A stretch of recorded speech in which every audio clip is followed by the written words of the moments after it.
And what's going on again, guys? This is the Club of the Man 1993 coming at you for another WrestleMania Retro Review. We're going to take a look back now at WrestleMania 14, which took place on March 29th, 1998 at the Fleet Center in Boston, Massachusetts.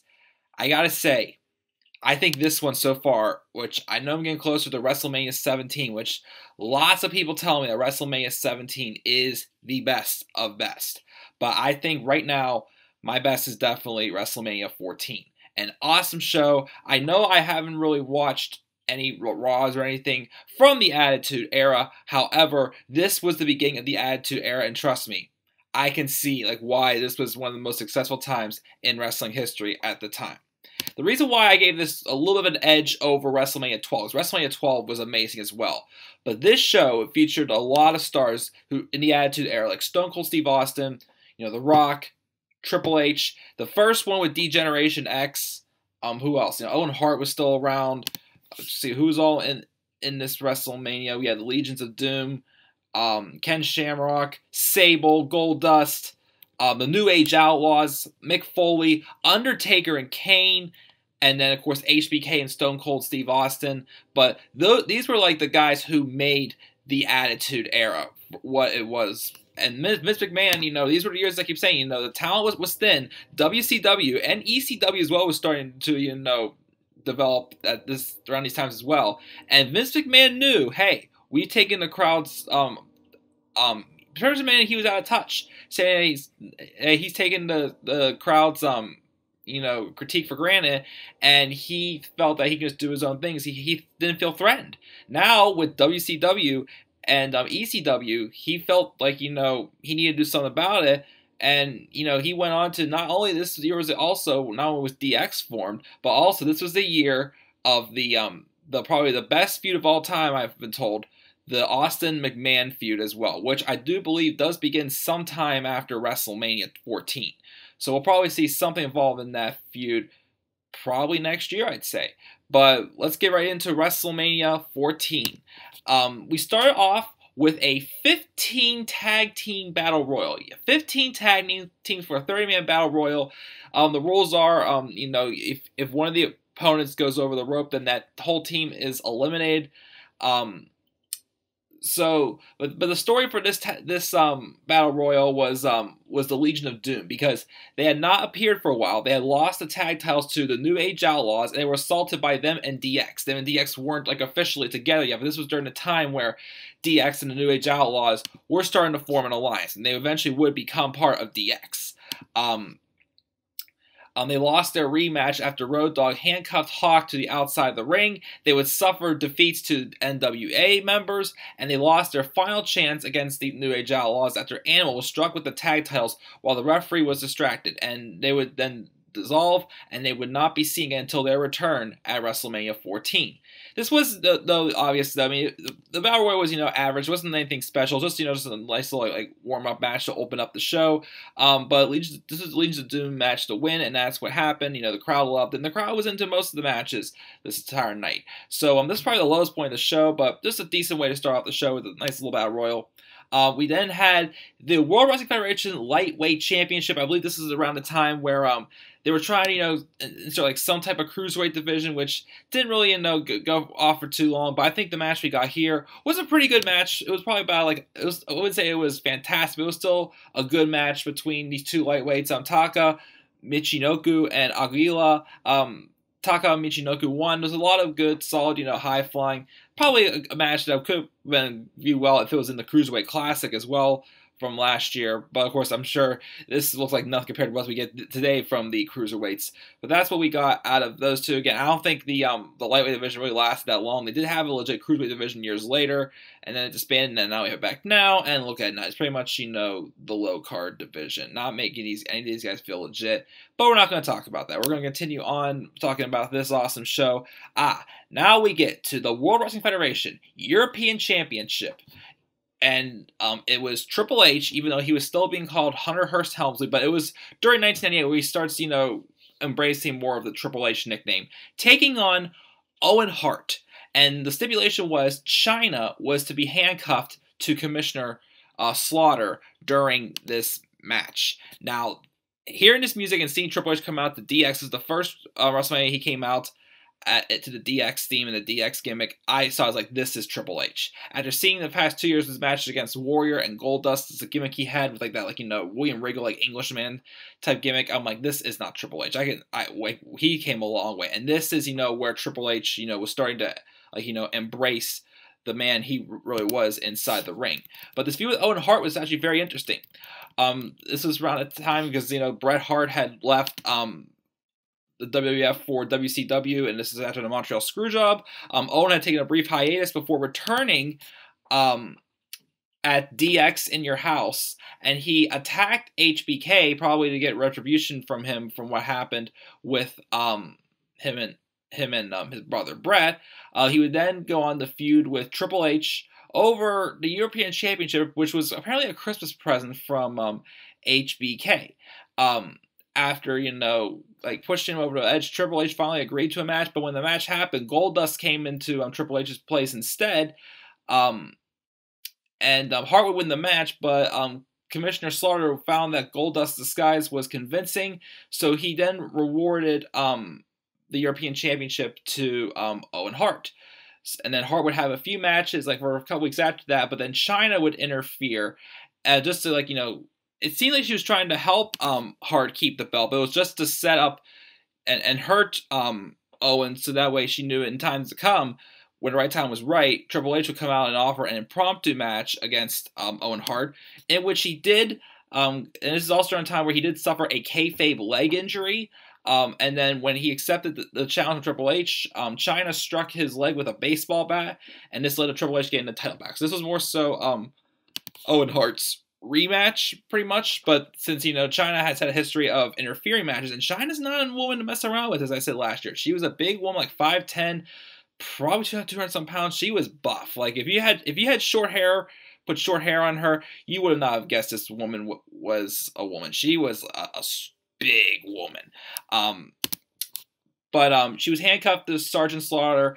And the match, though, between Owen and Triple H was great. It was a really good, brutal match. You know, these two went out there and beat the crap out of each other. But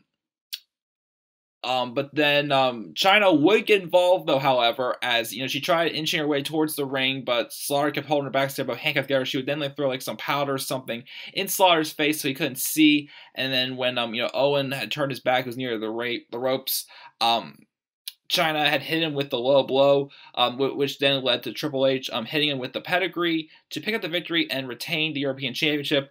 Good match overall. It wasn't, you know, like a classic or anything, but it was still a really good match between these two guys. As this is, I believe, I don't know if he was on WrestleMania 15, but this is probably Owen Hart's at least second to last WrestleMania match, as in May of 1999 is when he suffered that was when that tragedy occurred when he fell from his entrance and he tragically passed away in May of 1999, I believe it was. So you know, this is definitely like one of Hart's better matches, but of course nothing beats his match against Bret back at WrestleMania 10 as well. But this was good to see. We had a mixed tag match, and this was very entertaining. It was Mero and Sable taking on a team of Goldust, who had like red face paint on, and Luna.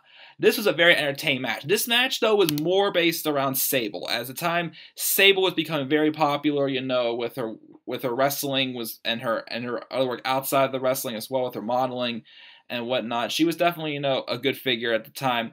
And the tension that was built up, I believe Mero was her kayfabe husband at the time or whatnot. He was getting, like, you know, jealous of Sable's attention, so he tried to, you know, hide her back.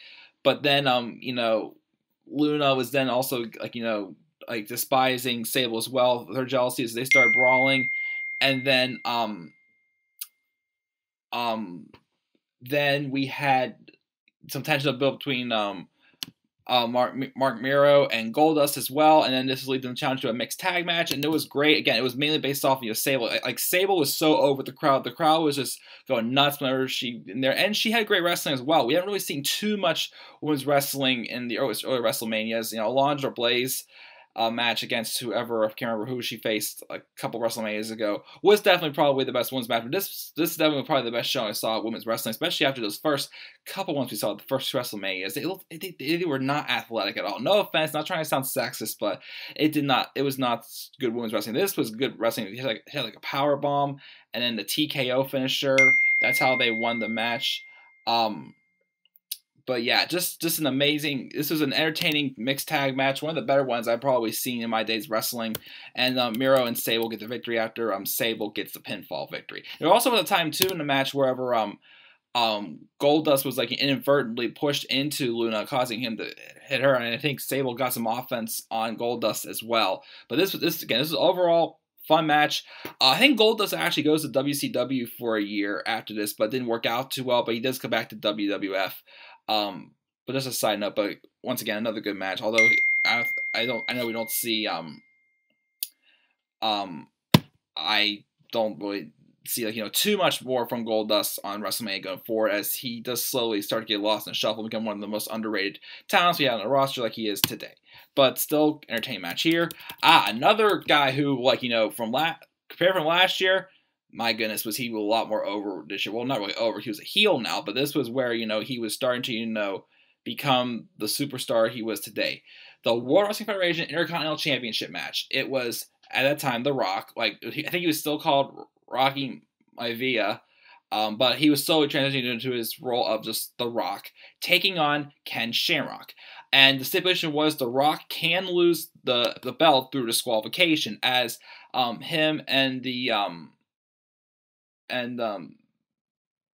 League of Domination, or whatever heck they were called again. I completely lost my train of thought. But they were helping out Rock a lot, and Ken Shamrock, this was more of an angle, was building up, he was just trying to show that he could beat The Rock. He got The Rock to tap out in a tag match. But of course, The Rock just kept having ways of stealing that big victory from Shamrock. And the same thing happened here. Well, at first actually,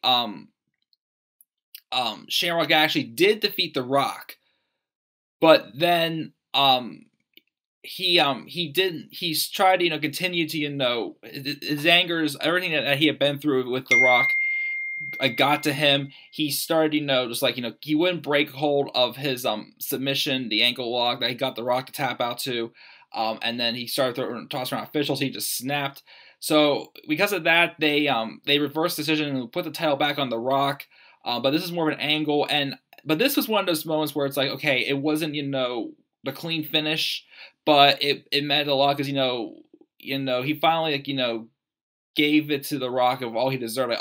Everything The Rock had put him through had built him up. I mean, the match wasn't too long, but it was still good for what it was.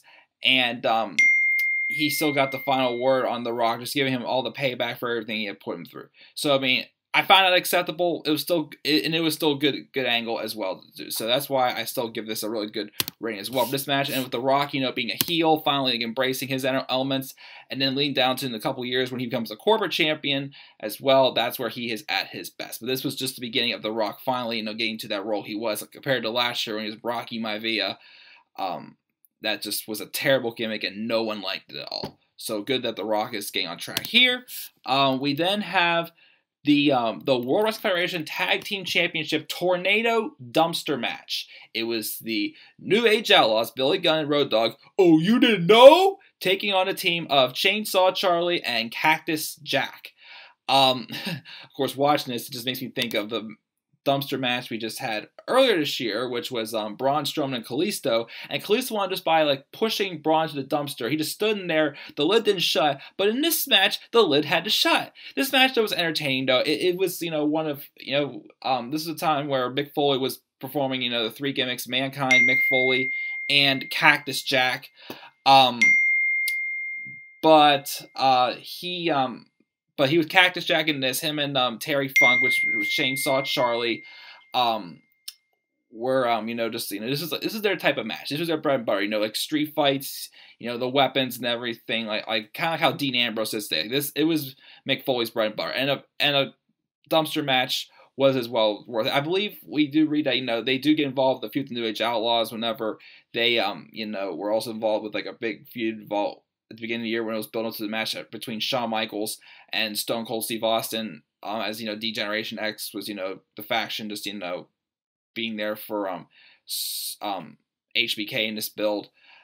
And so that's how this match happened. But it's strange though.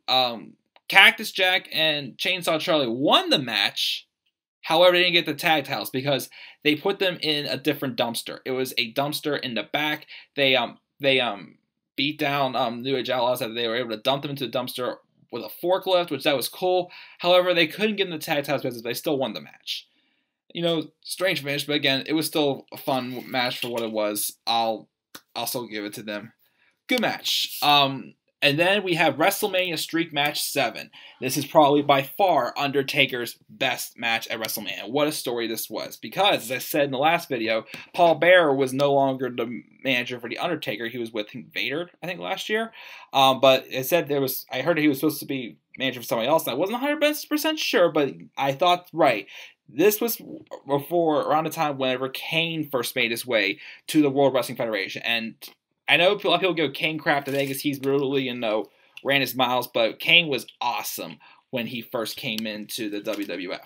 So the story of this was of Paul Bearer starting to mention how Undertaker murdered his own family, and his brother Kane, though, he's still alive. And Kane would then debut with Paul Bearer at the pay-per-view Bad Blood in Your House in the Hell in a Cell match the Undertaker was involved in, and he tombstoned Taker at the match. Taker vowed, however, he would not fight his brother. Taker then faced HBK in a casket match at the Royal Rumble, which is when Shawn Michaels hurt his back, which caused him to, you know, eventually take his 4-year hiatus. This WrestleMania was the last match thing Shawn Michaels had for 4 years. But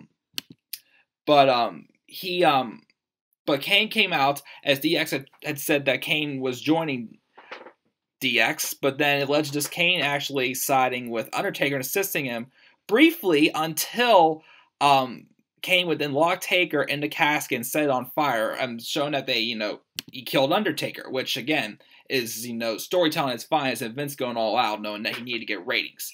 Even though the thing that was like starting to get WWE and WCW back and forth in ratings was the Stone Cold Steve Austin and the Vince McMahon feud, but this was also something else right up there as well.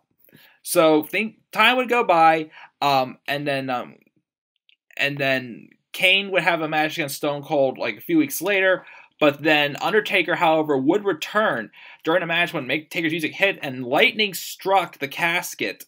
They were having the 10-bell salute, and Taker rose saying that he had gone through hell and he saw his parents, and then he said he had to take back his vow and he would fight his younger brother, and then in the rest of the build up to WrestleMania, they would the two of them just outdo each other with their powers, with the lightning strikes and setting things on fire as well, to show who's a more powerful man. And the match, as a lot of people describe it, was kind of like how Hulk Hogan meant to have the style of his matches. They were like character style matches. These were brothers, two dead men going at each other, trying to destroy each other, just outdo each other pretty much. And that's what happened. It was a really good match between these two. Undertaker was starting to introduce some of his high flying. There was a spot where he tried to jump over the ropes on the Cain, but he went into the table instead. Despite being like that time, he's like 6'10", he's like a little over 300 pounds. Taker could really move.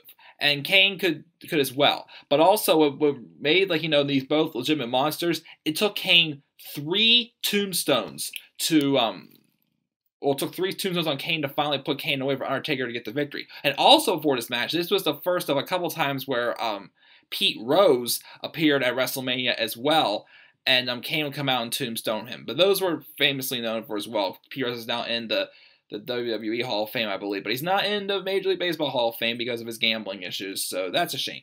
But this was still awesome match. Definitely Taker's best match so far in his streak matches as well. He's now 7-0 at WrestleMania. But yeah, that was awesome. And then finally got our main event. I think it was only the second and final time these two would go up against each other for the World Wrestling Federation World Heavyweight Championship. It was Shawn Michaels taking on Stone Cold Steve Austin, and the enforcer is Iron Mike Tyson. As I said, I believe this is only the second time that these two faced off against each other, and it's unfortunate because this match was really good, but it didn't quite hit classic, and part of that was because both of these guys were suffering from, like, career-ending injuries. Austin with his neck injury, HBK with his back injury, so they were limited, but despite that, they put on an A-quality match. It's not classic A, but it's, like, amazing A, pretty much. This feud happened when Austin won the Royal Rumble and HBK retained the championship that he would win throughout the year. Of course, he refused to, drop it to Bret Hart when he won it back. And then Mike Tyson was watching both of them from the director's box, and Mike Tyson was not in a good place at the time. I think he was suspended for ripping off a boxer's ear, and Vince McMahon had to pay him like $3 million or something like that to come take part in this angle. But he at first was going to be the special guest referee for the match at Mania until Austin called out Tyson. And then Vince then changed Tyson's role to being ring enforcer. DX would then attack Austin, tying him into the ropes in a match against Road Dogg, but then Cactus Jack and Chainsaw Charlie made the save, and then that led to, them and the New Age Outlaws feuding. And then this also led to an 8-man tag match at No Way Out, Texas in Your House. HBK refused to participate in it, but Austin pinned Road Dogg for the victory. And HBK was challenged Mike Tyson to a fight, and then they were kind of start getting it on, but then Michaels ripped off Tyson's shirt, and he was being tricked into thinking that Mike Tyson was fully a DX supporter. So HBK would try to outsmart Austin as well for several weeks. And then, I guess I said also, this also is around a time where the feud between Stone Cold Steve Austin and Vince McMahon began as well, as Stone Cold attacked him after Vince called Mike Tyson the baddest man on the planet, and Stone Cold wanted to prove that, no, I am the baddest man on the planet, which, Stone Cold Steve Austin was meant to be symbolized as a bad man, but he was a good bad man, pretty much, because the crowd just couldn't help but just, be entertained and just love what he does. That's why he made such a great babyface. He got over with the crowd. And this match, again, despite limiting their injuries, this match was awesome. The two best, it was obviously Shawn Michaels was going to be leaving for a while because of his back injury. Stone Cold Steve Austin was the one who was carrying this company on his shoulders. He was the man, and he was the one who was going to be helping them, defeat WCW in the ratings and such, especially with this feud with Vince McMahon that came around in 1998. I hear probably the best year probably to be a wrestling fan. The match ended whenever HBK went. I mean, the ending wasn't as dramatic as I had hoped. I think if the ending was a little bit more dramatic, because this is the only time they got their finishers on, or they attempt to. HBK went for the Sweet Chin music. He did not hit it, but then Stone Cold would then turn him around into the Stunner for the victory. I believe this is Stone Cold's first World Wrestling Federation Championship.